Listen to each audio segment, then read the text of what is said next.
kamu sholat bawa najis. Dia di dalam, tak najis. Ketika dia keluar, baru najis. Nanah seperti darah yang membusuk, berubah warnanya, busuk bau, nanah. Kemudian benda yang keluar dari kubul dan dubur.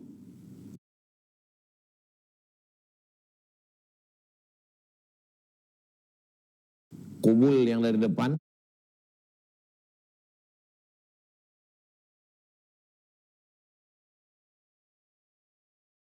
innamal khamru, sesungguhnya khamar, wal maisir, judi, wal ansab, menyembelih binatang untuk berhala, wal azlam, mengundi nasib, rijsun, najis. Anjing dan babi.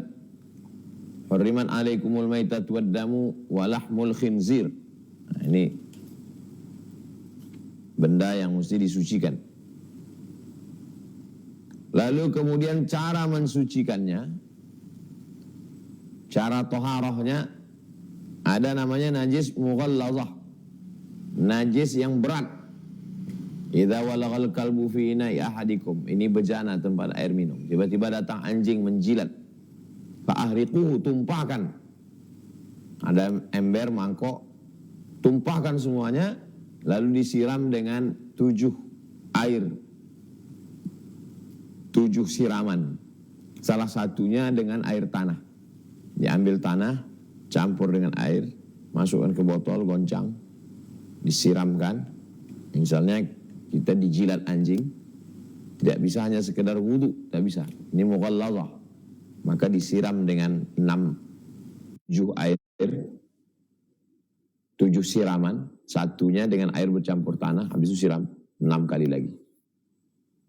Dengan air tanahnya bisa di tengah, bisa di awal, bisa di akhir. Ada namanya najis yang ringan, mukhaffafah. Nah, itu cukup dengan menyiramkan saja.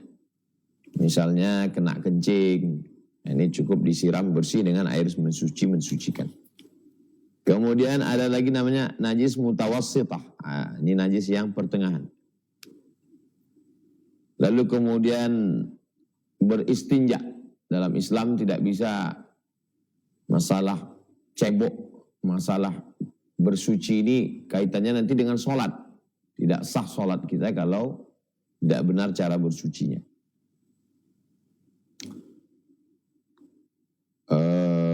Ada sunnah-sunnahnya. Yang pertama, masuk mendahulukan kaki kiri. Sebelum masuk itu berdoa, Allahumma inni a'udzubika minal khubuthi wal khaba'ith. Kemudian di dalam itu tidak boleh berkata-kata. Mungkin orang sekarang ngomong, ngobrol dalam, tak boleh. Hendaklah memakai alas kaki.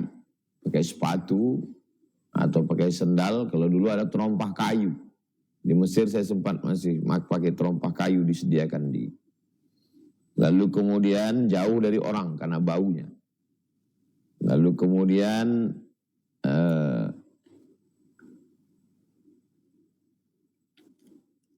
tidak menghadap ke kiblat. Tidak pula membelakangi kiblat. Nah, jadi kalau ini sekarang menghadap kiblat, nggak boleh, membelakangi tak boleh. Jadi kita menghadap, kalau kami di Sumatera menghadap ke utara atau menghadap ke selatan. Lalu kemudian tidak boleh di tempat lubang-lubang tanah. La yabulanna ahadakum fil juhri. Jangan kamu buang air di lubang tanah. Karena lubang tanah ini ada 2 alasan. Yang pertama, sarang semut. Lihatlah bagaimana Islam menghormati hewan, binatang, serangga sekalipun. Yang kedua, karena lubang-lubang jin juga. Jadi sampai kepada jin pun diperdulikan juga. Kemudian yang bersuci yang pertama ini namanya wudu. Bersuci berwudu ini syarat wudu yang pertama muslim. Jadi kalau ada orang tidak Islam, dia berwudu, dia hanya dapat dingin-dinginnya aja. Pahala wudu tidak, karena syaratnya mesti muslim. Yang kedua mumayyiz. Mumayyiz sudah bisa membedakan mana kotoran, mana makanan, mana baik, mana buruk. Yang ketiga, tidak berhadas besar. Kalau dia berhadas besar, maka dia mandi wajib. Yang keempat, dengan air suci mensucikan, air mutlak.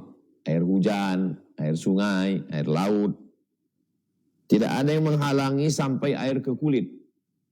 sisik ikan, walaupun sebesar beras, bekas cat, atau plastik, maka kutek tidak bisa. Karena menghalangi air kena ke anggota wudhu. Adapun fardu wudhu itu, yang pertama niat. Niat ini dilafazkan untuk menguatkan hati.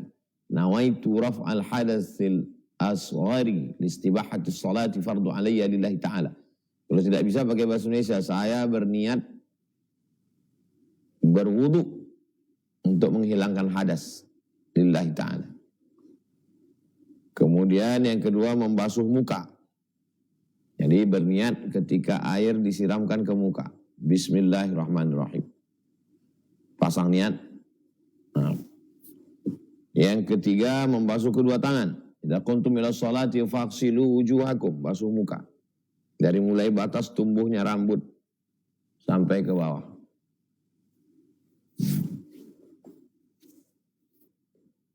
Lalu kemudian dua tangan. Wa aydiyakum ilal marafiq, tangan sampai siku.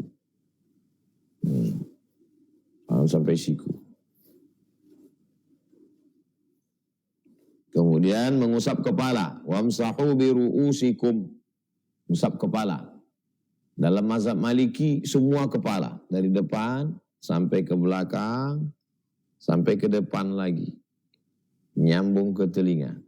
Mazhab Maliki. Kalau mazhab Syafi'i, air untuk kepala beda dengan air untuk telinga.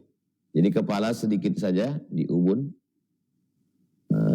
diusap, habis itu nanti baru untuk telinga, basahkan tangan telinga.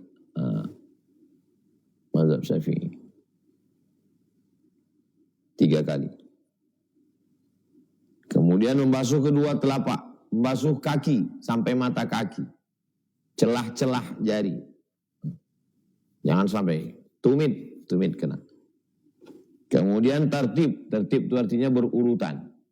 Idza kuntum ila sholati faghsilu wujuhakum wa aydiyakum ilal marafiq wamsahu bi ru'usikum wa arjulakum ilal ka'bain, kaki sampai mata kaki.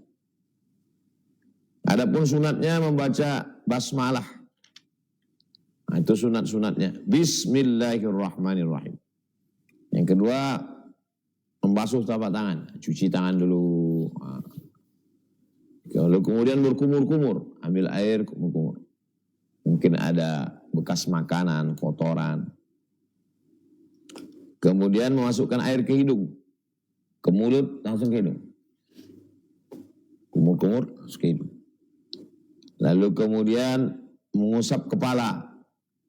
Jadi kalau ada mengusap kepala sampai keseluruhan kepala, nah itu sunnah. Yang keenam,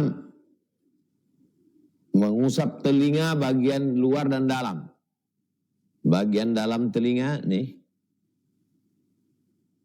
bagian luarnya ini. Nah, jadi ini bagian dalam. Ini bagian luar. Menyilang jari, takhlil namanya. Jari, supaya masuk air dalam. Jari-jari kaki dengan kelingking. Dari mulai kelingking. Kalau kaki. Mendahulukan yang kanan. Itu sunat. Jadi kalau ada orang berwudu kiri duluan, keluar dari sunat. Yang ke-9, membasuh anggota 3 kali. Jadi kalau kebetulan airnya cuman botol kecil, sekali-sekali saja. Rukun-rukunnya saja. Wajah, tangan, kepala, telinga, kaki, cukup. 1 botol kecil cukup. Tapi kalau mau sunnah 3 kali. Yang ke-10 berturut-turut. Nah, maksud berturut-turut ini jangan sampai wajah kering. Kena air kering, tidak mualat namanya. Mesti berturut-turut. Jangan sampai kering. Yang ke-11 dilakukan sendiri, tidak minta orang lain. Jadi kalau ada orang diwudukkan orang lain, itu boleh. Yang ke-12, tidak dilap Ada orang habis berwudu ambil anduk. Makruh hukumnya kata Imam Nawawi. Tapi kalau karena dingin di Padang Panjang, di Brastagi, di Bandung, itu boleh. 13 menggosok anggota wudu. Digosok dia. Digosok. Digosok. Tadlik namanya. 14 menjaga supaya percikannya jangan kembali ke badan. Jadi kalau dia menyiram, jangan sampai percikan yang dari lantai itu balik lagi. 15, selama berwudu itu jangan ngomong. Jangan bercerita. 16, bersiwak. Laula an asyqa ala ummati la amartuhum bisiwak inda kulli shalah. Kalau Allah tidak memberatkan bagi umatku, ku perintahkan mereka untuk bersiwak setiap mau sholat. Yang ke-17 membaca 2 syahadat, menghadap ke kiblat, asyhadu an la ilaha illallah la syarikalah wa asyhadu anna Muhammadan abduhu wa rasuluh. Allahumma ja'alni minat tawwabin wa ja'alni minal mutatahhirin wa ja'alni min ibadika shalihin. 18 berdoa, 19 membaca 2 kalimat syahadat selesai wudu. Nah, itu di antara sunat-sunatnya. Adapun yang membatalkan wudu menurut mazhab Syafi'i, yang pertama keluar sesuatu dari anis sabilaini, 2 jalan. Qubul bagian depan, dubur bagian belakang. Keluar air, kencing namanya. Keluar kotoran, keluar angin, nah itu batal. Dan yang kedua hilang akal. Apakah dia pingsan, apakah gila, itu batal. Yang ketiga, mazhab Syafi'i bersentuhan laki-laki dengan perempuan. Bersentuhan dengan ibu tak batal, dengan adik tak batal, dengan anak tak batal, dengan ponakan tak batal. Tapi dengan perempuan yang tidak ada hubungan, itu batal. Dengan istri batal dalam mazhab Syafi'i, karena illat sebabnya adalah nafsu.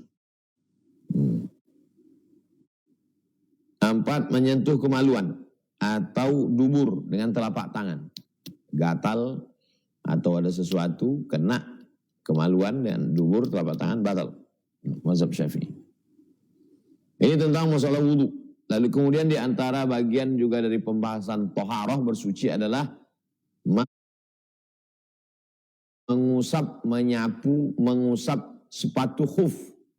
Sepatu khuf adalah sepatu terbuat dari kulit, tidak bertapak, menutup mata kaki. Nah, bisa ditulis di Google, tulis di situ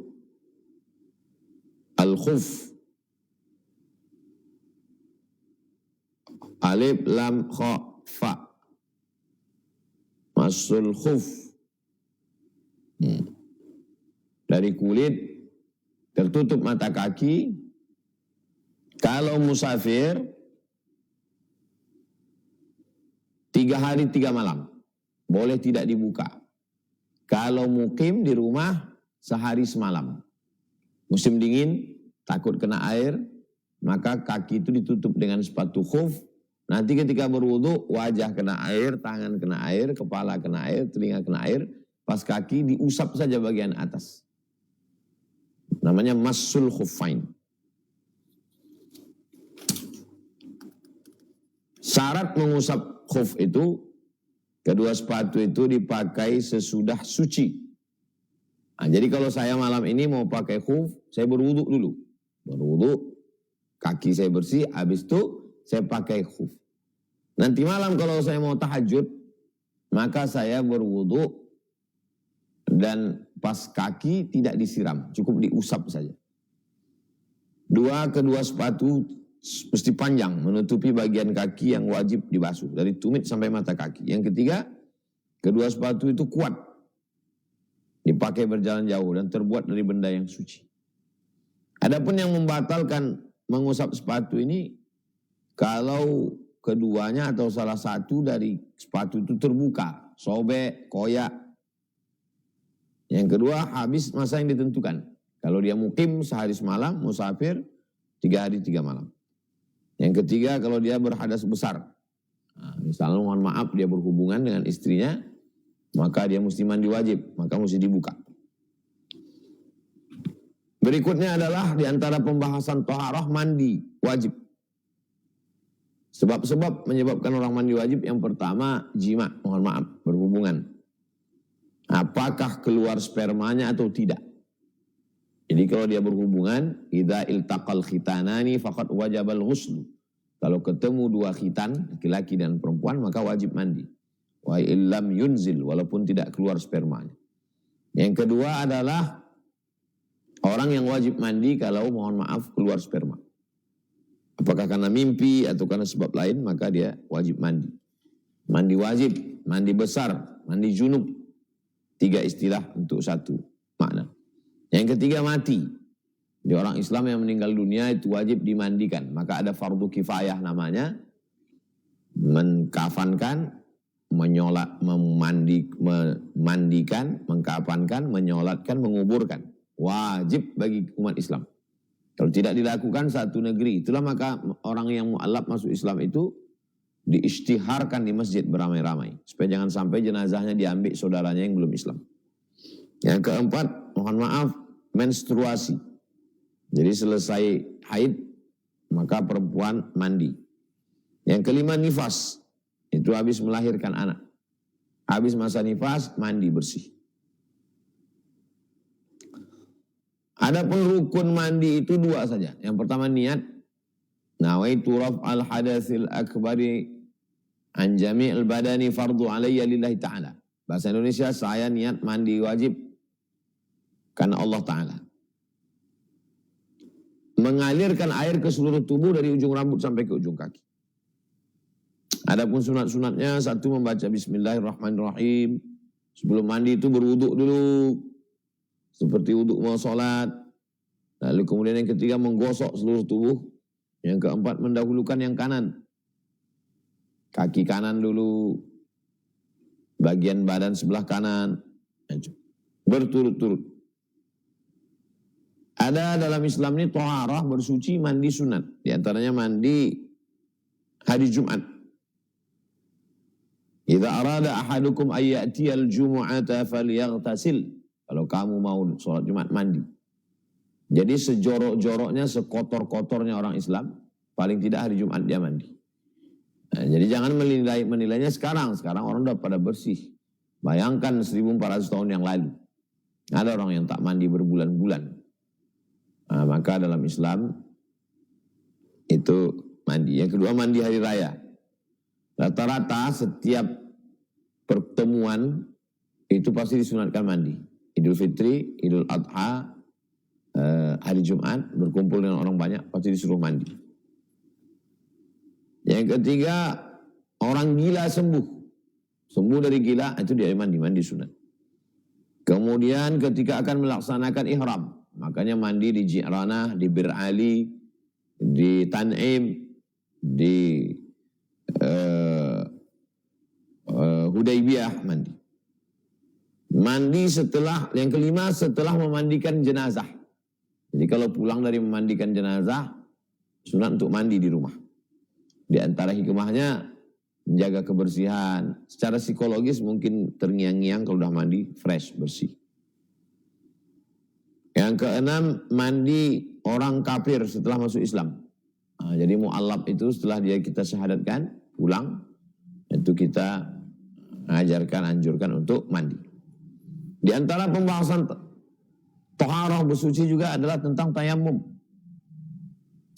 Bertayamum ini dilaksanakan ada beberapa sebab. 1, karena sakit. Ada orang yang tak bisa kena air. Sakit akut, rematik, maka dia tayamum. Yang kedua, karena dalam perjalanan. Sulit, tak ada air. Yang ketiga, mukim tapi tak ada air. Nah, ini dia boleh bertayamum.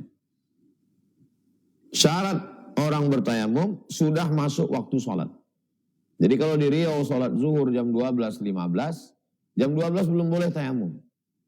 Karena kalau tayamum nanti ketemu air. Azan, Allahu Akbar, Allahu Akbar, tak ada air, tayamum. Yang kedua, sudah ada ikhtiar usaha. Gali tanah, tak juga ada. Yang ketiga, bertayamum dengan debu tanah yang bersih. Yang keempat, menghilangkan najis. Jadi sebelum tayamum itu hendaklah dia membersihkan dulu badannya, anggota tubuhnya najis. Rukun tayamum ini ada 4. Yang pertama niat.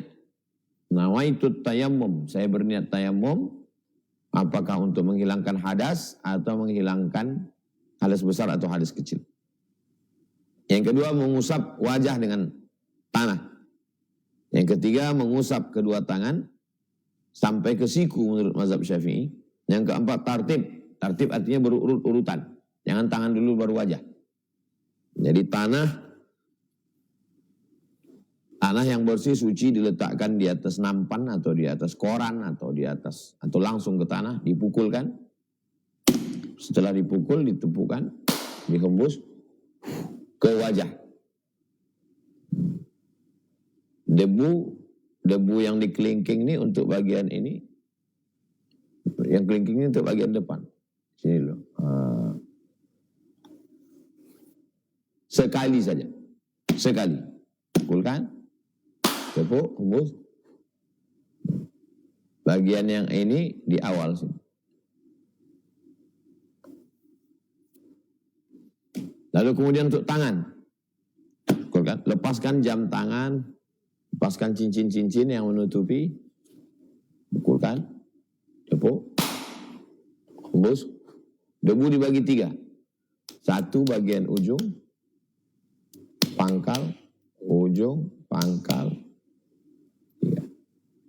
Yang bagian ujung ini untuk bawah. Yang ini untuk dalam.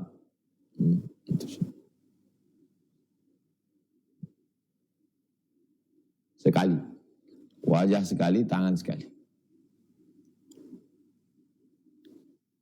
Yang terkait dengan tayamum, orang yang tayamum karena tidak ada air, tidak wajib mengulang sholatnya apabila mendapatkan air. Tayamum jam 12.20. Sholat. Perjalanan lanjut, ketemu air. Tidak wajib mengulang sholat. Sholatnya sudah sah. 2 sahabat musafir, yang satu ngulang, satu enggak. Yang ngulang, kata Nabi, laka ajrani, kau dapat 2 pahala. Pahala sholat dengan tayamum, pahala sholat dengan wudhu. Yang tidak mengulang, kata Nabi, laqad asabta sunnah, kau sudah dapat sunnah. 1 kali di tayamum boleh dipakai untuk beberapa kali sholat. Untuk mazhab Syafi'i. Orang Hambali, itu tayamumnya, 1 tayamum, 1 sholat.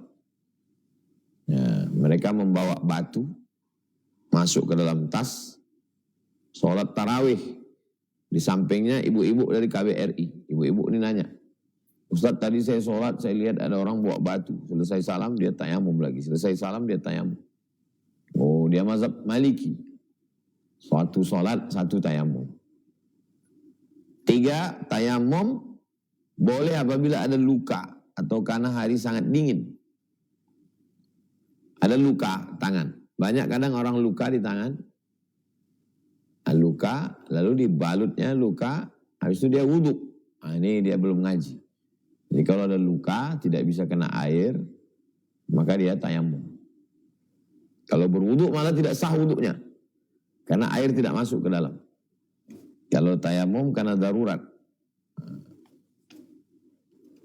Sunat-sunat tayamum membaca Bismillahirrahmanirrahim.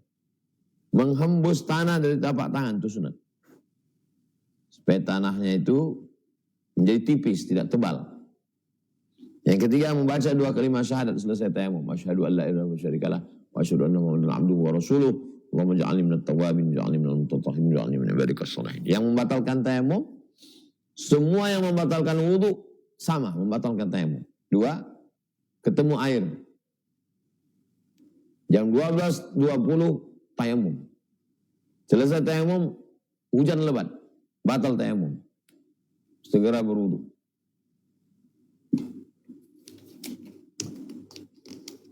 Pembahasan juga dari toharoh adalah darah. Ini masih pembahasan dalam toharoh. Yang pertama, mohon maaf, darah haid. Darah haid ini paling sedikitnya 15 hari, 15 malam. Biasanya 6 hari, 6 malam. Paling sedikit, minimal 6 hari, 6 malam. Atau 7 hari, 7 malam. Dan paling banyaknya 15. Normalnya begitu. Yang kedua adalah darah nifas. Darah nifas ketika melahirkan anak. 40 hari. Selama-lamanya dalam mazhab Syafi'i 60 hari. Jadi kalau ada orang 40 hari, lalu kemudian masih belum berhenti juga sampai 60 hari. Lewat 60 hari itu sudah namanya bukan nifas lagi, sudah istihadah. Yang ketiga adalah darah istihadah, darah penyakit. Perempuan yang berdarah penyakit, haid yang lewat lebih 15 hari, istihadah yang nifas yang lebih 60 hari. Ini laki-laki perlu tahu. Karena istrinya nanti akan melahirkan. Istri juga mengalami menstruasi. Ini mesti ditahu, jangan sampai dia salah. Maka perempuan yang mengalami istihadah, dia wajib sholat, wajib puasa. Dia ibarat luka. Sama seperti orang yang kena luka. Hanya saja luka dia di tempat yang khusus.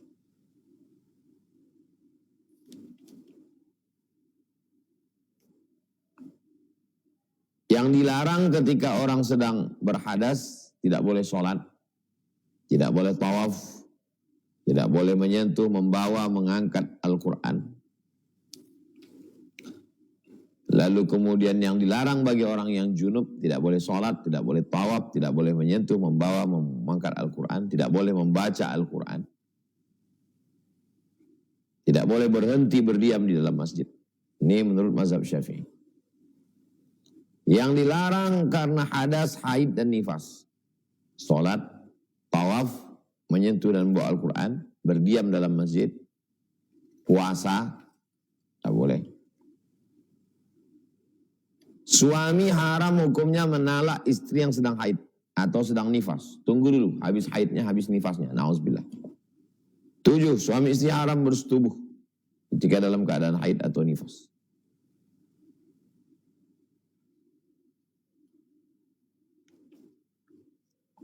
Itulah pembahasan dari toharah. Malam ini kita membahas toharah selengkap-lengkapnya. Saya bacakan sekilas dalam halaman 13 sampai 52. Sebagaimana biasa pukul 20.40. Sekarang sudah 20.50. Karena keterlambatan mohon maaf. Saya kembalikan ke Bang Alvin Firdaus. Ada hal yang terkait.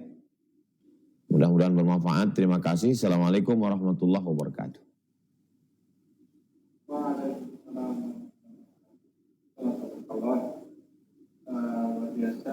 Bapak Ibu, kita dari pembahasan Islam Muslim di halaman 13 sampai 46. Ingat ya, diskusi macam-macam air, budaya termasuk hadis, istinja, adat bagaimana buang air kecil, buang air besar, wudu, mandi wajib, tayamum, hingga darah tadi. Nah, insyaallah kita akan masuk ke sesi tanya jawab. Saya rasa akan banyak sekali pertanyaan-pertanyaan kontemporer dari kebingungan apa kaitannya semuanya.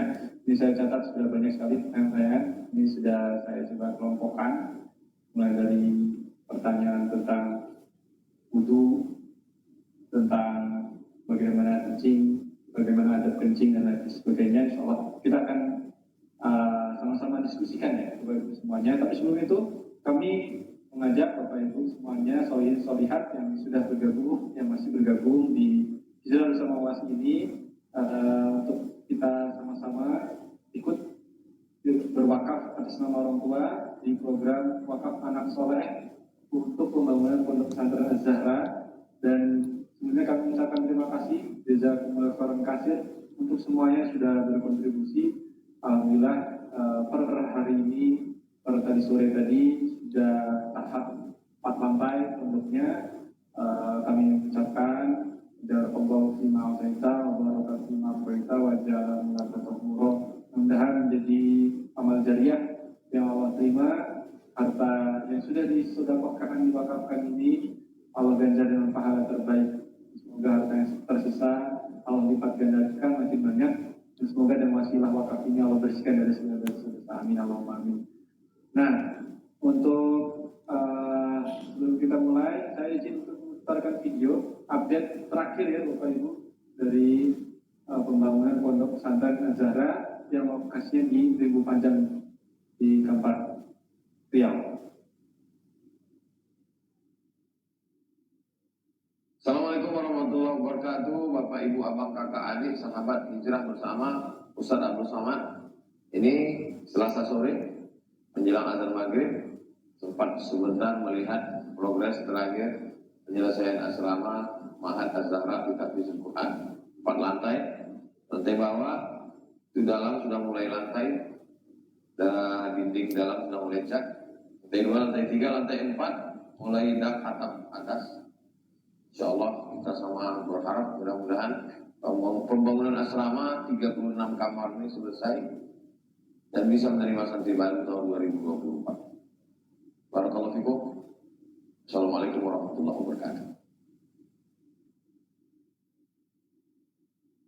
Baik, masih banyak ruang-ruang amal soleh yang bisa banggakan yang Bunda ikuti melalui pembangunan Pondok Pesantren Az-Zahra ini.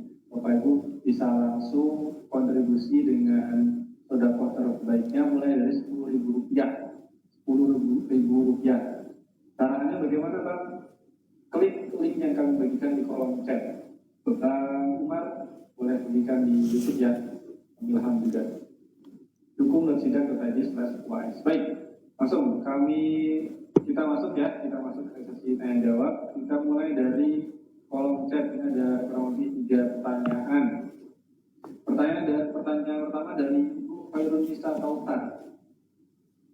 Setelah mandi wajib, ketika akan mau langsung melaksanakan sholat, apakah harus berwudu lagi, Ustaz? Kalau dia selama mandi itu tidak ada hal yang membatalkan wudu, maka dia tidak perlu wudu.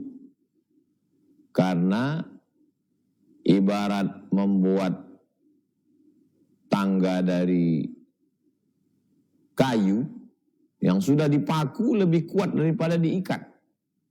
Wudu itu ikat, sedangkan mandi itu paku. Kalau sudah dipaku tidak perlu diikat, kecuali terjadi hal-hal yang membatalkan wudu tadi.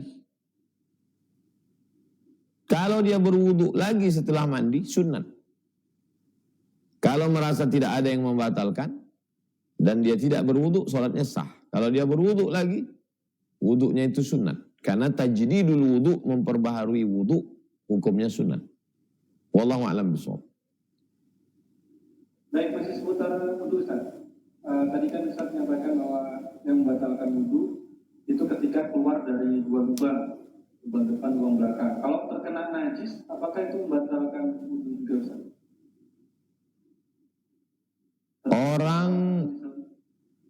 Orang yang lewat lalu dia dijilat oleh seekor anjing, maka dia menyiram anggota yang terkena jilatan itu. Apakah wuduknya batal sehingga dia mesti berwudu ulang, atau yang kena itu saja dia siram, atau dia dikencingi anaknya, dia sedang menggendong anak ini sudah lewat 2 tahun, atau anak yang sudah makan. Karena kalau anak belum 2 tahun, belum makan selain ASI, maka cukup dipercikkan. Apakah disiram yang bekas kencing saja atau mesti ulang wudu lagi? Ikhtilaf.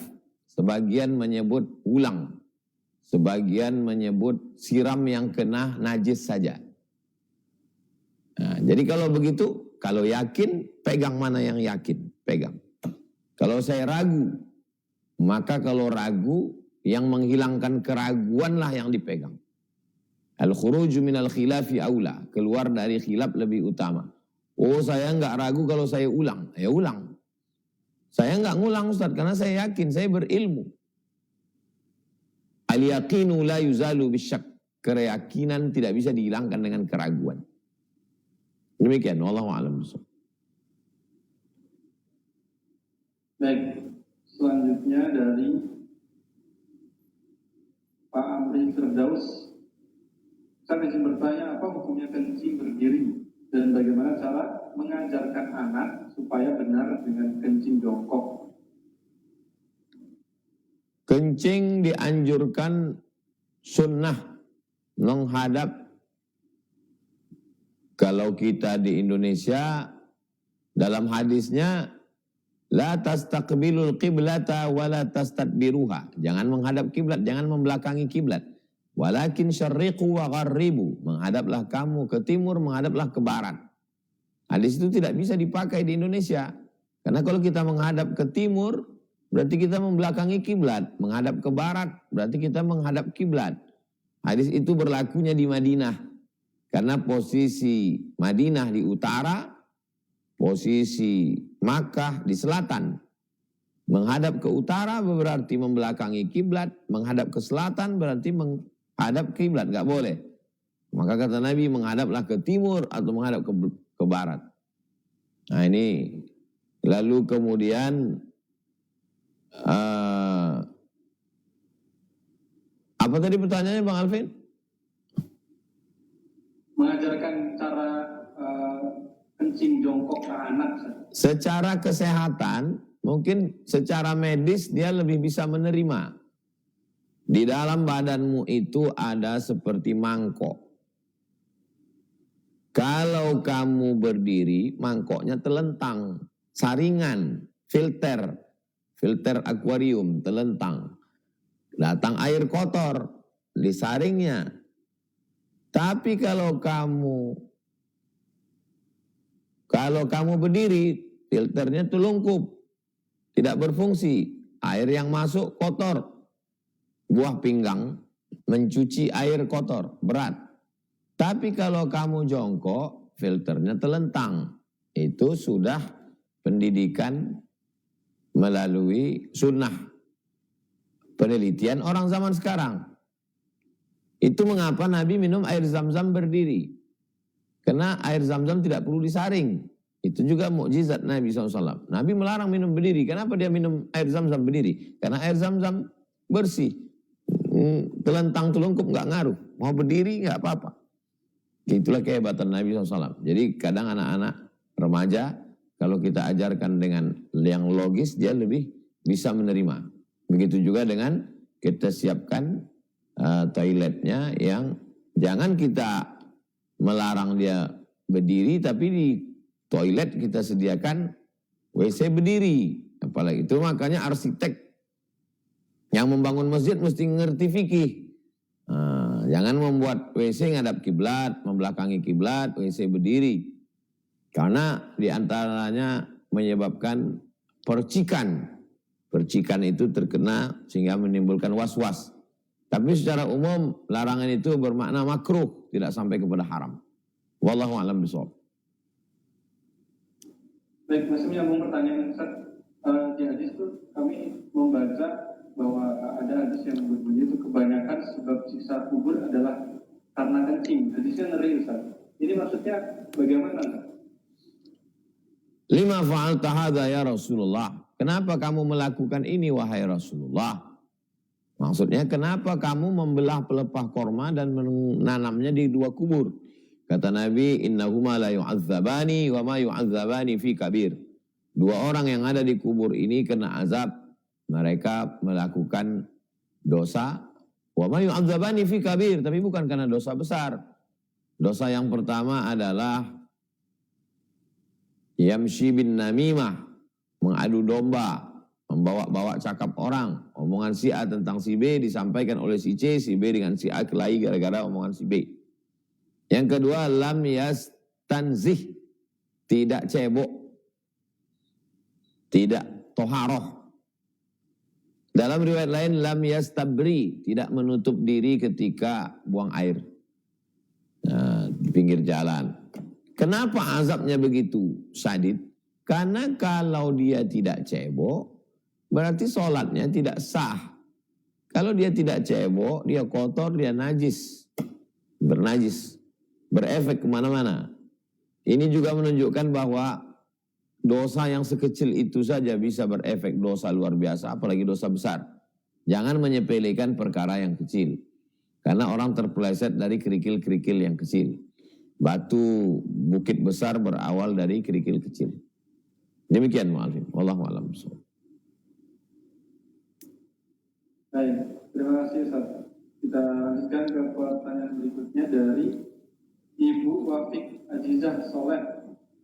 Pertanyaannya, apakah setelah mandi dan berwudu kita pakai skincare atau hair body sebelum masuk waktu sholat? Apakah wudunya batal? Ustaz? Bedak, lipstik, skincare, parfum yang tidak najis, maka tidak membatalkan wudhu. Jadi kalau dia sudah ada dari BPOM, Badan Pengawas, Balai Pengawas Obat dan Makanan, bahwa ini bukan khamar, bukan najis, tidak najis, maka dia tidak membatalkan wudhu. Oleh sebab itu, dia boleh pakai setelah berwudu. Kalau modelnya adalah minyak yang kalau dioleskan air tidak sampai ke dalam, maka itu bedak atau apa yang minyak seperti kutek tidak sampai ke dalam, maka wudunya tidak sah. Karena makna wudu isolul ma', menyampaikan air ilal a'dha, kepada anggota tubuh yang mesti disiram dan diusap ketika berwudu. Wallahu a'lam bishawab. Baik, pertanyaan berikutnya Ustaz dari Muhammad Zidan. Ketika kita dalam keadaan sholat, terasa angin keluar dari dubur, namun angin tersebut tidak berbau dan tidak berbunyi, apakah sholat dan wudu kita batal? Kata Nabi, fala yansharif, siapa yang merasakan sesuatu keluar, maka janganlah dia membatalkan sholatnya. Hatta tasma'a sautan au tajida rihan. Hatta tasma'a sautan, sampai kau mendengar ada suara. Au tajida rihan, atau mencium bau. Selama tidak terdengar suara dan tidak mencium bau, maka tidak batal wudhu. Kalau sudah terdengar salah satu dari indikasi, dengar suara atau mencium bau, maka batal wudhu. Wudhu lagi, sholat. Wallahu a'lam. Baik, cukup yang via chat. Kita beralih ke video open kamera. Jadi Bapak Ibu yang bertanya, silakan open kameranya dan raise hand ya, angkat tangan. Pertama saya persilakan Ibu Nilawati. Silakan Ibu, open mic-nya dan sampaikan pertanyaannya.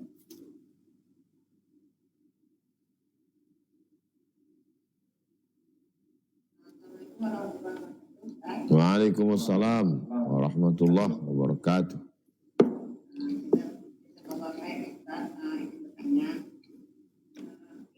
Saya kan kerjanya sebagai terapis hitam ya kan. Terus saat hitam itu siapa tahu ada darah hitam dari pasien yang kemungkinan misalnya terpercik ke pakaian kita. Jadi apakah darah hitam ini adalah najis yang kita misalnya tidak tahu terbawa sholat itu apakah menjadikan sholat kita tidak sah itu kan? Assalamualaikum warahmatullahi wabarakatuh. Waalaikumsalam warahmatullahi wabarakatuh. Ada yang disebut dengan najis hukmi. Ada yang disebut dengan najis aini, itu kelihatan bendanya. Sedangkan hukmi, dia dihukumi sebagai najis.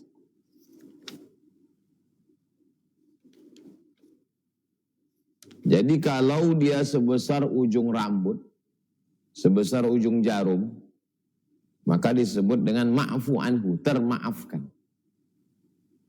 Sementara ketika kita melakukan itu, kita tidak dapat deteksi. Saya menganjurkan bagi sahabat-sahabat yang berkecimpung dalam beberapa pekerjaan sebaiknya membuat pakaian khusus. Kita biasanya orang tua-tua dulu kalau kita musafir atau mampir ke rumah orang dikasihnya kita kain sarung, dikasihnya peci. Itu untuk menunjukkan kita buka, mohon maaf, celana, mungkin ada terpercik najis. Tapi kalau hanya sekedar sebesar ujung rambut, maka masuk dalam kategori golongan ma'fu anhu. Coba lihat di halaman 22. Najis mutawassithah. Halaman 22 nomor 3. Najis mutawassithah pertengahan, najis yang dari najis pertengahan, satu najis hukmiyah, yaitu kita yakini adanya tapi tidak nyata. Zat, bau, rasa dan warnanya. Seperti kencing yang sudah lama kering sehingga sifat-sifatnya sudah hilang. Cara mencuci najis ini cukup dengan mengalirkan air di atas benda yang kena itu. 2. Najis ainiyah, yaitu yang masih ada zat, warna, rasa dan baunya. Kecuali warna atau bau yang sangat sukar menghilangkannya. Sifat ini dimaafkan. Cara mencuci najis ini tidaklah dengan menghilangkan zat, warna, baunya. Adapun percikan darah yang tidak banyak, maka dia bukan hukmiyah dan bukan ainiyah. Maka disebut dengan ma'fu anhu, termaafkan. Nah, biasanya pintu setan masuk berbisik dari pintu-pintu kecil. Nah, ini baju kau tadi ada begini. Maka saya menganjurkan, bagus, buat baju khusus macam dokter-dokter itu khusus. Sehingga nanti waktu kita sholat ganti baju baru. Buka jaket apanya itu, mantelnya itu. Mantel khusus untuk bekam itu. Demikian, wallahu a'lam bishawab. Baik, pertanyaan berikutnya untuk yang ikhwan ya. Silakan Rasyid, angkat tangan. Bagi yang ingin bertanya.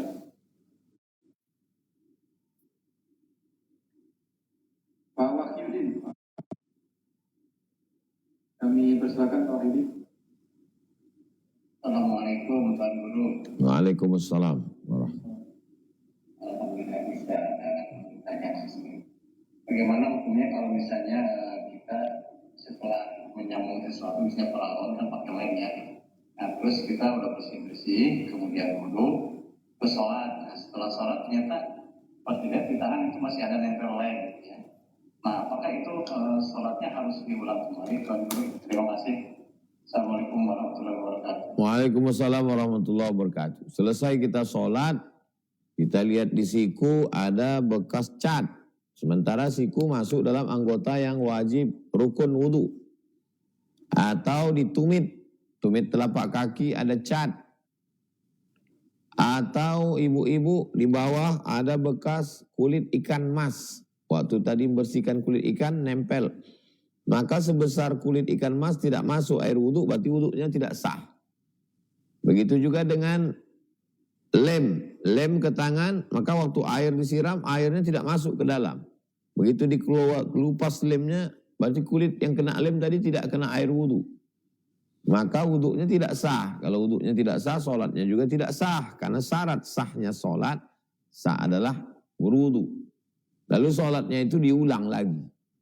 Nah, berwudhu, ulang lagi. Namanya sholat i'adah. Sholat ada 3. Yang pertama sholat ada. Yang kedua sholat qadha. Sholat ada itu yang sholat yang langsung cash. Sholat qadha orang yang meninggalkan sholat dulu sekarang diganti. Sholat i'adah, sholat yang sudah dilaksanakan tapi tak sah menurut fikih. Maka diulang lagi namanya i'adah. Ada 3 jenis sholat. Demikian. Wallahu a'lam bishawab, Pak Wahyudin. Baik, kami lanjut ya ke Ibu Nuri. Ibu Nuri, Anda Ibu silakan open mic-nya, sampaikan pertanyaannya. Assalamualaikum Ustaz. Terima kasih. Waalaikumsalam. Ustaz, saya mau tanya Ustaz, kan kalau masalah untuk mandi wajib itu bukan harus apa ya, syaratnya itu ya Ustaz. Tapi dalam mandi itu nanti kita kan suka buang air kecil lagi, maaf Ustaz ya, itu selalu air kecil aja. Apakah perlu kita wudhu sebelum mandi wajib itu atau nggak usah Ustaz, atau nanti aja wudhu sesudah itu? Manfaat berwudu sebelum mandi wajib diantaranya pemanasan tubuh supaya tidak terkejut, supaya tidak kaget. Jadi bersih dulu, bersih-bersih. Walaupun nanti ketika sedang mandi, mohon maaf, kalau dia memegang kubul dan dubur dengan tapak tangan, berarti batal wuduknya. Jadi wuduk yang dipakainya untuk mandi itu bukan wuduk seperti orang mau wuduknya sama, tapi fungsi wuduknya bukan dipakai untuk sholat. Gitu. Lalu kemudian ketika dia mandi, airnya kena dari ujung rambut sampai ke ujung kaki, semua bersih.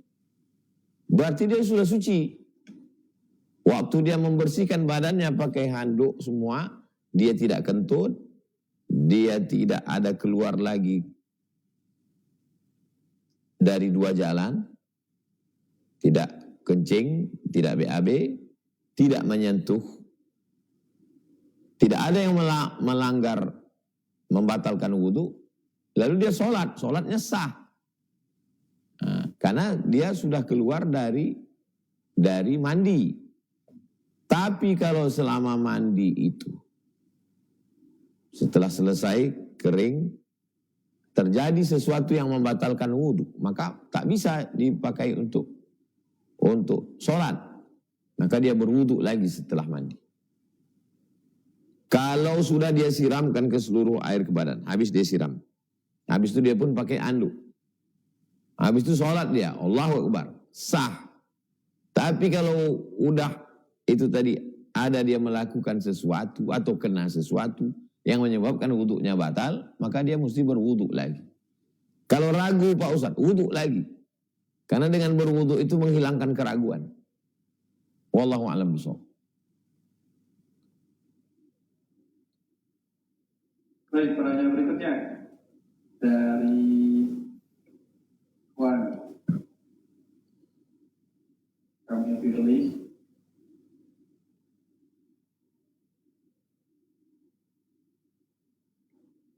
Bingung ini pemilihnya siapa?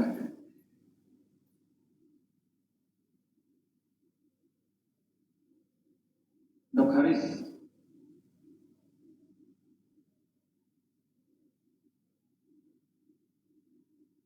Assalamualaikum Ustaz. Waalaikumsalam warahmatullahi wabarakatuh. Kebetulan pas banget ininya temanya Ustaz. Beberapa hari lalu qadarullah saya kecelakaan Pak Ustaz, dan ada bagian seperti di telapak tangan ini yang luka. Jadi kan udah terkorban, terus di lutut juga ya Ustaz ya. Nah, pertanyaan saya itu kalau seperti ini, apakah tetap berwudu tapi kita lewatin yang bagian di perbannya ini Ustaz, atau kita tayamum aja gitu Ustaz. Terus yang kedua, kalau di saat sholat, kalau lutut itu kan pas lagi sujud itu kan terkena tekanan ya Ustaz ya. Khawatir lukanya nggak sembuh-sembuh atau agak lama sembuhnya, sebaiknya saya sholatnya tetap normal seperti itu atau duduk aja Ustaz di saat pas mau untuk menyesuaikan dengan lukanya Ustaz, supaya nggak lama sembuhnya gitu Ustaz. Baik. Di halaman 41 Pak Dr. Haris, halaman 41, nomor 3. Boleh tayamum apabila luka. Nah, jadi kalau luka, tayamum. Karena kalau berwudu, Bapak tidak mungkin buka perban. Wuduknya tak sah. Jadi Bapak tayamum. Tayamum, lalu kemudian sholat. Adapun kalau gerakan sholat itu memperlambat kesembuhan, menurut dokter yang amanah, maka masuk dalam kategori darurat. Maka Bapak sholatnya duduk di kursi. Kalau bisa di awalnya berdiri di awal. Allahu Akbar, berdiri di awal. Nanti pas mau rukuk nggak bisa baru duduk. Tapi kalau dari awal tidak bisa berdiri, duduk saja. Masuk dalam kategori darurat. Demikian Pak Aris, wallahu a'lam bishawab. Ya, terima kasih Ustaz. Barakallah. Baik, berikutnya kami persilakan Ibu Sonia. Assalamualaikum Ustaz. Waalaikumsalam warahmatullahi wabarakatuh. Izin bertanya Ustaz, Ya. kan anak saya laki sudah dewasa. Kalau saya sudah wudhu gitu terus anak saya mau berangkat salin gitu, itu apakah membatalkan Ustaz kalau saya mau sholat? Terus yang kedua, kan saya lagi batuk Ustaz. Terus kalau pas pada saat sholat itu kita batuk, saya batuk gitu tuh ada dahak yang mau keluar, terus kalau saya telan lagi itu saya sholatnya bagaimana gitu Ustaz? Itu aja Ustaz. Jazakallahu khairan Ustaz. Dahak tidak najis. Nah, jadi kalau ibu secara medis, secara kesehatan, batuk keluarkan dahak. Kalau tidak memungkinkan karena di tengah masjid tidak bisa keluar, ditelan atau tertelan, maka wuduknya sah, tidak batal, sholatnya tetap sah. Lalu kemudian tentang mahram karena nasab. Dalam Islam, mahram ibu yang pertama ayah ibu. Yang kedua kakek ibu. Yang ketiga abang ibu, kakak laki-laki. Yang keempat adik ibu laki-laki. Yang kelima anak ibu laki-laki. Lalu kemudian abang ayah ibu. Ibu punya ayah, ayah ibu itu punya abang, paman, laki-laki, adiknya atau kakaknya atau adiknya. Kemudian dari pihak ibu, ibu punya ibu, ibunya ibu punya kakak laki-laki atau adik laki-laki. Nah, itu mahram, tidak batal. Keponakan ibu, ibu punya saudara laki-laki atau saudari perempuan, lalu dia punya anak laki-laki. Nah, itu juga tidak batal, karena itu mahram. Mahram karena nasab namanya. Demikian Ibu, wallahu a'lam bishawab. Barakallah. Baik, Ibu Herlina. Herlina Bogor, kami persilakan. Baik, terima kasih Ustaz. Assalamualaikum warahmatullahi wabarakatuh Ustaz. Waalaikumsalam. Izin bertanya, kalau kita ada rasa was-was dalam wudhu dan dalam sholat, nah itu bagaimana Ustaz ya, secara fikihnya, apakah harus diulang atau kita lanjutkan dengan keyakinan kita? Terus, maaf ada dua pertanyaan, boleh Ustaz? Yang satu keluar dari tema. Silakan. Ya, begini Ustaz, agak sedikit menyimpang dari tema. Bagaimana untuk menyatukan kakak beradik dalam satu keluarga yang disebabkan perpecahan akibat dari materi, sebabnya materi. Salah satunya adalah warisan gitu. Nah itu bagaimana untuk menyatukan kembali gitu. Saya ada keinginan untuk menyatukan kembali antara adik dengan kakak. Terima kasih Ustaz. Pada keluarga sebaiknya dibuatkan arisan, pertemuan hari Ahad, libur, mengundang ustadz, kajian khusus tentang warisan. Supaya ketika keluarga meninggal, ayah ibu ini saudara kandung tidak kaget. Sudah tahu jatahnya masing-masing. Sehingga begitu juga dengan istri sudah tahu bahwa ini adalah intern suami saya dengan saudara-saudaranya. Saya tidak perlu masuk ke dalam. Jadi setelah orang tua meninggal segera dibagi. Kalau selesai dengan ustadz, alhamdulillah. Kalau tidak selesai, nama-nama ahli waris ditulis. Diserahkan ke PA, Pengadilan Agama. Nanti hakim memutuskan.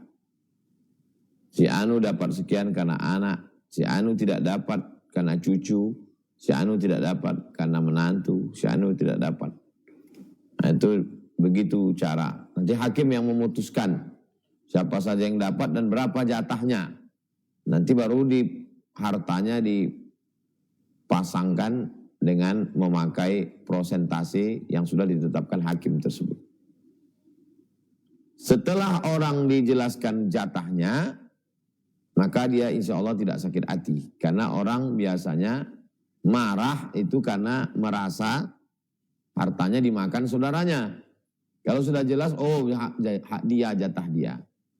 Nah, kalau sudah begitu, tidak bisa disuruh orang berdamai tanpa menyelesaikan konflik.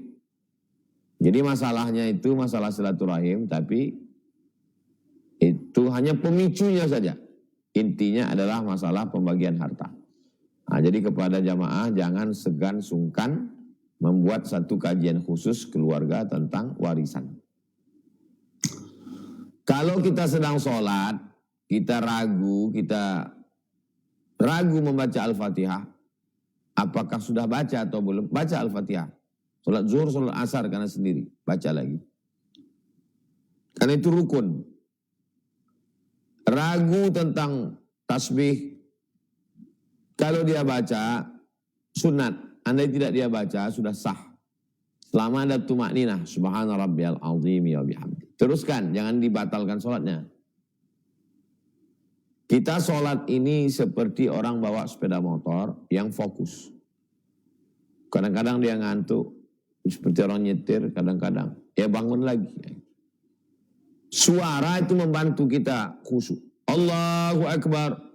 Bismillahirrahmanirrahim. Didengar telinga, mulut membaca. Pikiran, hati. Mulut, telinga, pikiran, hati, fokus. Nah, sampailah salam. Kadang kita kurang fokus, naik lagi. Kurang fokus, naik. Demikian Ibu. Wallahu a'lam bishawab. Wa iyyakum. Baik, alhamdulillah sudah pukul 21.24. Sebelum menutup, Ustaz, ada pertanyaan dari saya. Sempurnanya Islam, kita tahu bahwa mungkin Islam itu satu-satunya agama yang mewajibkan umatnya untuk bersih-bersih diri 5 kali sehari. Itu membuat kita makin yakin bahwa syariat yang dibawa oleh Nabi SAW ini begitu sempurna, Ustaz. Masalah cebok saja diurusin. Tapi ada satu pertanyaan, ini cukup nyeleneh yang mungkin butuh ilmu untuk menjawabnya, Ustaz. Ketika yang kentut itu adalah pantat, kenapa yang dibersihkan itu justru wajah, tangan? Nah, pertanyaan gitu, bagaimana cara menjawabnya, Ustaz? Kalau kita memakai khuf, sepatu khuf, itu yang diusap itu atasnya, bukan bawahnya. Jadi kalau sepatu khuf itu dipakai, jadi yang diusap itu bagian atasnya. Bisa turunkan kamera.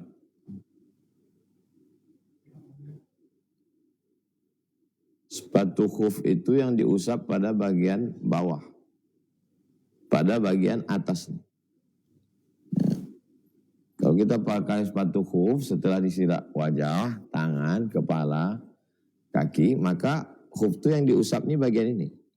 Kata Sayyidina Ali, kalaulah agama itu semuanya pakai akal, maka pasti yang diusap itu tapaknya, karena tapaknya yang diinjak, yang diusap atas. Itu salah satu argumentasi Sayyidina Ali. Ada perkara yang disebut dengan tauqifi. Tauqif dari kata waqaf. Kalau kita baca Quran, waqaf itu kan berhenti dia. Waqaf berhenti. Artinya di situ akal berhenti. Kita serahkan pada Allah Subhanahu wa taala. Karena kalau semuanya di otak-atik, nanti pertanyaannya kemana-mana. Kenapa subuh 2 rakaat? Kenapa isya 4 rakaat? Kenapa 2 bunyi? Kenapa 2 enggak? Nanti dia akan melanjut lagi. Kenapa rukuknya sekali? Kenapa sujudnya 2 kali? Kenapa itu? Makanya ulama selalu ketika sudah sampai ke situ, mereka katakan ini adalah masalah tauqif. Dari kata waqaf, tauqif berhenti, stop, akal berhenti. Fungsi akal itu dipakai untuk inna fi khalqis samawati, penciptaan langit. wal ardi, penciptaan bumi. Nah, pisau ada yang dia pakai itu. Tapi tidak semua ulama tidak mau membahas masalah itu. Ada ulama yang membahas kenapa zuhur 4 rakaat, kenapa ruku. Tapi bukan dalilnya bukan dari Quran, dari hadis. Itu murni adalah ijtihad saja. Nah, saya lebih mengikut pendapat Sayyidina Ali. Kalaulah pakai akal, kata Ali, pastilah khuf itu yang diusap tapaknya, bukan atasnya. Padahal yang kotor itu kan bagian bawah. Wallahu a'lam bishawab. Begitu Bang Alvin. Baik, Masya Allah. Terima kasih Mas. Oh, sebelum saya jawab. Ya, Ustaz. Dulu ada Menteri Agama yang bercerita dosen saya waktu di AIN. Saya kuliah di AIN 1996 sebelum ke Mesir. Waktu itu ada Menteri Agama, kata dosen saya, Menteri Agama namanya Prof. Mukti Ali dari McGill, Kanada. Waktu dia sedang seminar, ada mahasiswa nanya, Prof, kenapa wudhu itu yang keluar angin kan dari bawah, kenapa yang disiram kok wajah? Lalu Prof. Mukti Ali datang manggil, lalu kemudian dia tempeleng biasa saja, bukan karena marah. Tempeleng mahasiswa itu, mungkin karena sakit atau sedih menetes air matanya. Kata Prof. Mukti Ali, kenapa pipi yang di ini, kenapa air matamu keluar dari sini? Itu jawaban yang tadi yang saya maksudkan, itulah jawaban yang ijtihad, karena tidak ada dalilnya dalam Quran dan hadis. Kalau ada ustadz atau psikolog atau mu'alaf baru masuk Islam atau pakar, saintis memberikan jawaban-jawaban, kita mesti paham bahwa jawaban itu adalah sifatnya ijtihadi. Ijtihad, bukan dari ayat Quran menjelaskan atau hadis Nabi. Ya, demikian, wallahu a'lam.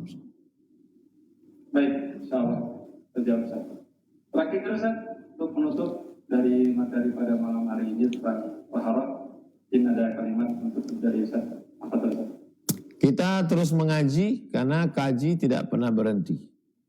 Jadi ngaji taharah, ngaji sholat, fikih banyak sekali. Ada fikih ibadah, ada fikih muamalah, ekonomi syariah, ada fikih jihad, ada fikih, banyak sekali fikih terkait.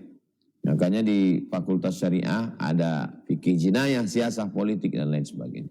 Jadi kita tidak pernah ngaji, dan fikih ini adalah referensi yang paling dasar, paling rendah berbahasa Indonesia. Kalau sudah dikuasai ini, nanti pindah ke kitab Matan Takrib, Fathul Qarib yang berbahasa Arab. Demikian, mudah-mudahan kita terus mengaji, memahami, mengamalkan, mengajarkan. Suami penting karena dia mengajarkan istrinya. Istri juga penting karena akan mengajar anak-anak. Intinya kita semua ngaji. Al-hadhi niyah, untuk niat yang baik-baik kita mohon kepada Allah. Al-Fatihah. A'udzubillahi minasyaitonirrajim. Bismillahirrahmanirrahim. Alhamdulillah rabbil alamin.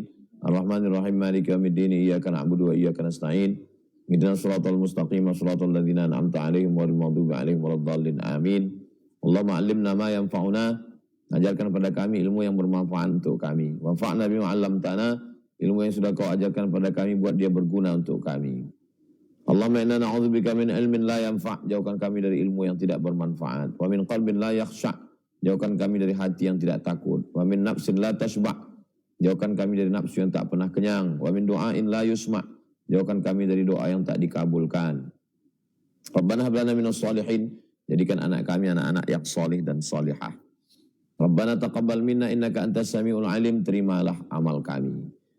Allahumma balligh thawaba ma qara'nahu min suratil Fatihah, sampaikan pahala bacaan dari surat Al-Fatihah yang kami baca, ila arwahi abaina wa ummahatina wa ajdadina wa jaddatina wa limasyayikhina, kepada almarhumah ibu, almarhum ayah, kepada kakek nenek, wa limasyayikhina, guru-guru kami semuanya. Wa ja'alna minal mutahabbina bijalalik, jadikan kami orang-orang yang berkasih sayang karena Engkau. Tahta zilli arsyika yawma la zilla illa zilluk, berikan kami naungan di bawah arasmu pada saat tak ada tempat bernaung kecuali Engkau ya Allah. Allahumma ansur ikhwanana al-mujahidin al-mustad'afina fi Palestin, tolong saudara kami yang sedang berjuang di Palestina. Wa dammir a'da'aka a'da'ad-din, hancurkan musuh agamamu, musuh kami semua, musuh Engkau ya Allah. Allahumma ansur man nasaraddin, tolong orang yang menolong agamamu. Wa khzilil kafarta wal musyrikin, hinakan, rendahkan, jatuhkan orang yang menyia-nyiakan agamamu, orang yang menghinakan agamamu, ya Allah. Allahumma dafa'an al-ghala' wal waba' wal fahsya' wal riba wal zina wal munkar. Selamatkan kami dari malapetaka, bencana, riba, zina, narkoba, perbuatan keji dan munkar. Rabbana atina fid dunya hasanah wa fil akhirati hasanah wa qina adzabannar. Wa sallallahu ala sayyidina Muhammad wa ala alihi wasallam. Walhamdulillahirabbil alamin. Taqabbalallahu minkum minna wa minkum taqabbal ya karim. Terima kasih Bang Alvin Firdaus beserta seluruh tim Pontianak dan Pekanbaru. Tetap istiqomah, tetap ngaji, tetap beramal. Mudah-mudahan kita senantiasa bersama dalam doa. Assalamualaikum warahmatullahi wabarakatuh. Waalaikumsalam warahmatullahi wabarakatuh. Terus Ustaz. Afwan Ustaz. Barakallah. Pahala terbaik. Terima kasih atas ilmu yang sudah disampaikan pada malam hari ini. Luar biasa, banyak sekali ilmu yang bisa kita ambil, bisa kita pahami, bisa kita amalkan nanti. Kita berdoa mudah-mudahan apa yang sudah kita dengarkan tadi menghujam di dada kita, bisa kita amalkan, bisa kita ajarkan. Amin Allahumma amin. Terima kasih Bapak Ibu atas partisipasi.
Satu lembaga namanya Yayasan Pendidikan Hajjah Rohana, nama almarhumah ibu saya, mengelola pondok pesantren, Hafiz Al-Quran, Ma'had Az-Zahra,